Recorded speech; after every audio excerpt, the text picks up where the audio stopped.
मेरा मृतक मेरा साला है, मैं उसका बहनोई हूँ। क्या छोटा घटना ये हुई है, जो पवन है, जो इस समय उसकी मृत्यु हुई है, उसकी जो घरवाली और घरवाली की बहन दोनों के आशिक यहाँ पर शाम को 5-5:30 बजे उन लोगों ने बुलाया। और जैसी पवन अंदर एंटर करा, लाइट बंद करके उसे पकड़ लिया। पहले उसके हाथ पैर बांधे, फिर उसे मारा। इतनी बेरहमी से मारा है कि उसके 9 निशान हैं। मां उसके ब्लड निकल के आया बहुत ज्यादा। और मारने के बाद फिर उसे शॉट लगाया है, बिजली का करंट लगाया है, ताकि इसे ऐसा लगे कि वो बिजली से मरा है। फिर उसके बाद उसे मुंह में उसके जहर भी दिया गया है। जहर देके उसके मुंह में कपड़ा ठूसा गया है, ताकि ऐसा लगे कि इसने खुदकुशी करी है, तो मारे नहीं गया है। और इतनी बेदर्दी से, इतनी बेरहमी से मारा है कि रूह कांप जाएगी सुनने वाले की। 3 घंटे वो तांडव करा इन लोगों ने। एक जरा से बच्चे को, 28-30 साल का, उसकी ज्यादा हाइट भी नहीं, ज्यादा कुछ नहीं, हेल्थ में भी ज्यादा नहीं, और इन 4 लोगों ने एक बच्चे को इतना मारा है। 3 घंटे तक वो तांडव करा है, बांध के मारा है उसे। इतनी बुरी तरीके से मारा है कि सुनकर रूह कांप जाएगी। उसके इलेक्ट्रिक शॉट दिए हैं, फिर हाथ बांधे हैं, पैर बांधे हैं, फिर मारा है उसे, जिसमें कि उसके चोटें भी आई हैं और ब्लड भी आया है उसके बहुत ज्यादा। और क्या देखा जब परिवार के लोगों ने वहां पहुंचे?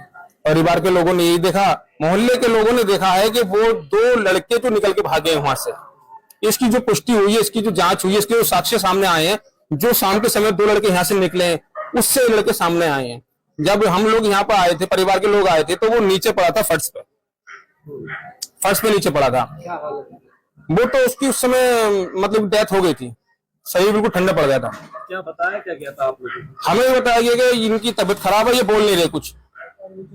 हमें ही बताया गया था। तो फिर परिवार वाले सब लोग यहाँ पर आए, आकर देखा तो बेसुध हालत में नीचे पड़ा था फर्श तक, खून में लथपथ, जो भी इसके ब्लड था वो सब खून लगा था। फिर ये घर वाले आगे बोले कि नहीं, इसे हॉस्पिटल लेके चलो, क्योंकि घर वाले बोलते हैं भाई जब तक सांस, जब तक आस है। वो लेके गए, लेके जाने लगे, यानी लेके जाने के लिए कहा, तो उसकी घरवाली ने लेके जाने नहीं दिया। बोले मेरे पापा जब तक नहीं आएंगे मैं इन्हें लेके जाने नहीं दूंगी, क्योंकि इसमें रची रचाई साजिश थी। उसने अपने प्रेमियों के साथ इसे मिलकर मारा है। किसके प्रेमी के साथ? कौन है? जो अंकित नाम है, आंचल का प्रेमी। कौन है वो? वो पवन का तहेरा भाई है, पवन का भतीजा है वो। जो आंचल का आशिक है वो पवन का तहेरा भाई का लड़का है, और इनके ही गांव का है। और कौन लोग? और इसकी आंचल की छोटी बहन है राखी, तो इसकी आंचल की छोटी बहन है शिखा, उसका भी प्रेमी है, जो अजय दिवाकर है, जो रहता है जयंतीपुर में, वो भी यहाँ मौजूद था। इन दोनों ने मिलके उस बेचारे को, और 2 ये और 2 वो, चारों ने मिलकर इन्हें मारा है। जी, शिखा भी घर पे मौजूद थी। तो जहर देने वाली बात क्या रही थी? जहर देने, पहले तो मारा है उससे, पहले तो उसके प्राण निकाल दिए, मार दिया। वो जहर को बाद में दिया गया है कि इसे मृत्यु घोषित करा जाए कि इसने खुदकुशी की है। देखिए, जनपद मुरादाबाद के थाना मझौला क्षेत्र के अंतर्गत एक देवेंद्र के द्वारा कल शिकायत दी गई कि उसके भाई पवन की हत्या कर दी गई है, जिस क्रम में वहां पर वरिष्ठ अधिकारियों के द्वारा मौके पर जाके घटनास्थल का निरीक्षण किया गया। फील्ड यूनिट के द्वारा भी साक्ष्य संकलन की कार्रवाई की गई।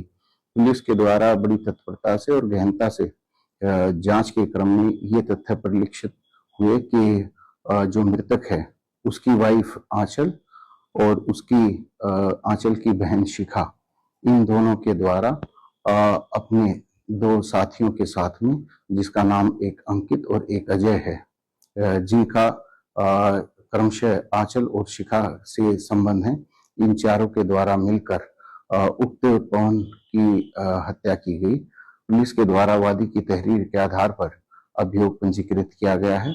जो चारों एक्यूज्ड हैं उनको गिरफ्तार किया गया है। पुलिस के द्वारा इसमें चारों को गिरफ्तार कर माननीय न्यायालय के समक्ष पेश किया जा रहा है, और दूसरी विधिक कार्रवाई जो है वो अमल में लाई जा रही है।